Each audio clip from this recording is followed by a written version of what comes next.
Dalawa pang kapwa akusado ni Pastor Apollo Kibuloy ang hawak na ng mga otoridad, habang ang pastor tinutugis pa rin. Sumama ang GMA Regional TV 1 Mindanao sa tangkang pagsisilbi ng warrant laban sa kanya sa Davao City.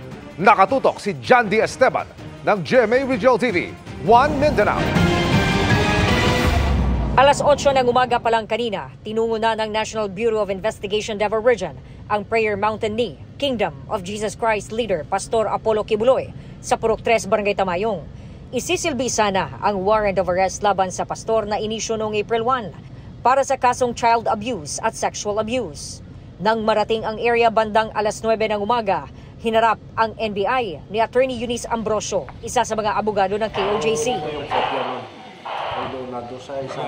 Pagkapakita ng warrant ay hinalugog na ng NBI ang lugar. Pero walang Kibuloy na namataan. Pinuntahan din ang tinatawag na Glory Mountain na pag-aari ni Kibuloy sa Purok 6 ng parehong barangay, pero binawalan ng sumama sa loob ang media. Sir, ganyan na tamang media, sir, ha? Wala si pastor doon, no? Hindi natin nakita. Sa mga interviews natin doon sa kanila, medyo matagal na nila nakikita at nakakausap si Pastor Kibuloy. Habang isinisilbi ang warrant, ay sumuko na rin sa NBI ang dalawang personal assistant ni Kibuloy na may warrant sa kaparehong kaso. Di na sila nagbigay ng pahayag at prinoseso agad ang piyansa sa RTC Branch 12 sa tulong ng kanilang abogado. Dalawang iba pang kapwa akusado ang sumuko kahapon, habang isa ang inaresto sa kanyang bahay.